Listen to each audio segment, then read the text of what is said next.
Today we're going to make pizza pillows. You'll need a stencil, scissors, Sharpie, and a piece of tan felt for your crust. First, fold the crust or tan felt in half. Try and squish it down to make a nice crease in the felt. Next, take your stencil and lay it on top of the crust. Use one of the straight edges to put along the crease. Don't put it in the middle. Make sure the straight part is aligned with the crease of your felt. Next, take your Sharpie and either trace or leave a dotted line around the outside of your stencil. This will be a way so we could see where to cut your shape of your crust out. I did dots because I didn't want to have any of my Sharpie showing up if I didn't cut it all off. So I did dots instead of doing a line around my stencil. Next, cut out your crust on your line that you made. You only need to cut two sides because the other side is the crease. That'll make it easier for us to sew later on because we'll only have to sew two sides instead of three. Once you're done cutting out your crust, it's time to sew. You'll need embroidery floss and a sewing needle. I got about 2 feet of embroidery floss. You can see on my ruler there that I stretched out the embroidery floss past my ruler because we're going to double up the string. You're going to take the two ends, put them together, and double up the string. So it's going to be longer than one ruler length. Probably about 2 feet would be great. Next, you're going to thread the needle with your floss. Now you want to try and flatten it with your fingers or twist it with your fingers to make it extra pointy before you put it through the needle. If you need to, you can it's not the most sanitary thing, but you can put it in your mouth and you can make it pointy and get rid of the fuzzies by just putting a little your saliva on the end of the string. Then push it through the needle and double up your string like I had it before.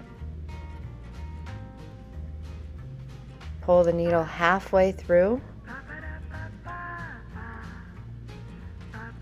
Again, line up the ends.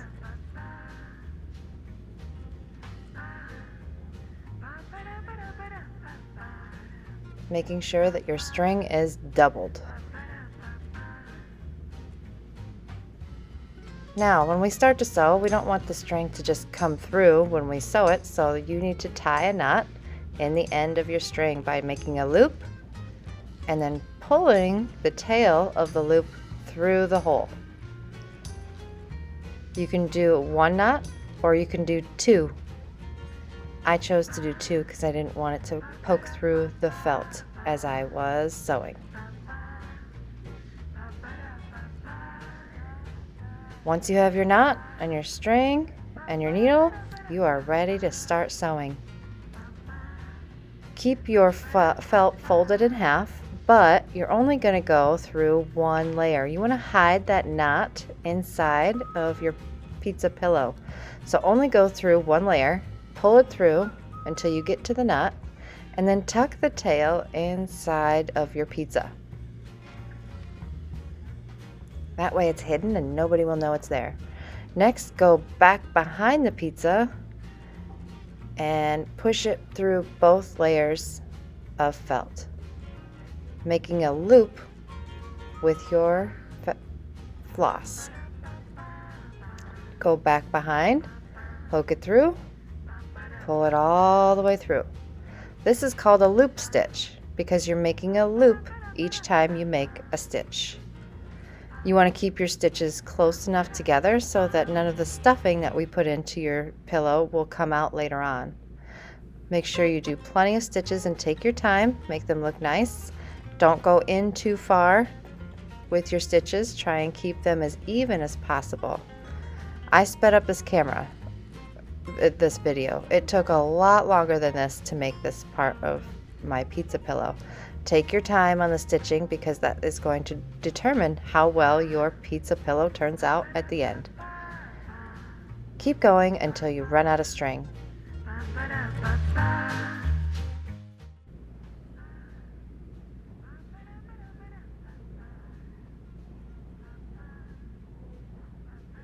When you get to the end, you'll need to tie the string into a knot so it doesn't come off. So leave yourself enough tail on your yarn or on your floss to make it so that you can tie a knot.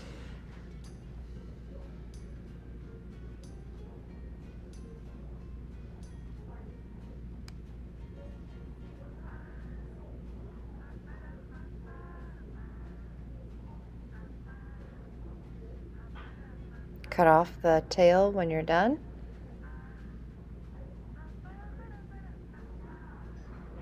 Make sure it's nice and tight and tied really well.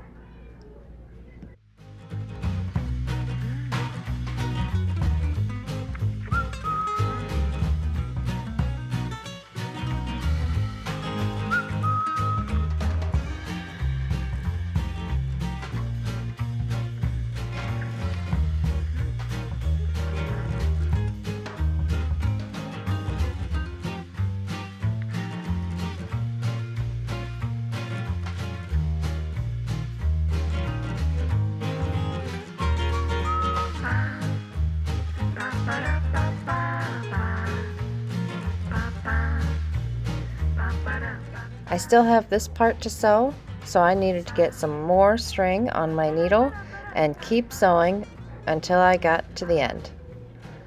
Here's my new string.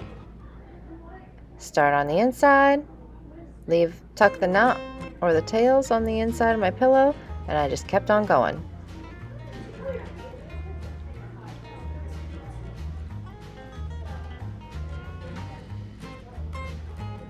Now, your pizza pillow is flat right now. We need to add stuffing. We can't seal it up completely, so leave yourself enough room so that you can add stuffing. You should be able to at least fit a couple of markers into the hole. That's how big it should be, like at least an inch or two of an opening, or it's going to be too hard to stuff that stuffing inside. Store your needle and string inside your pizza as you make your toppings.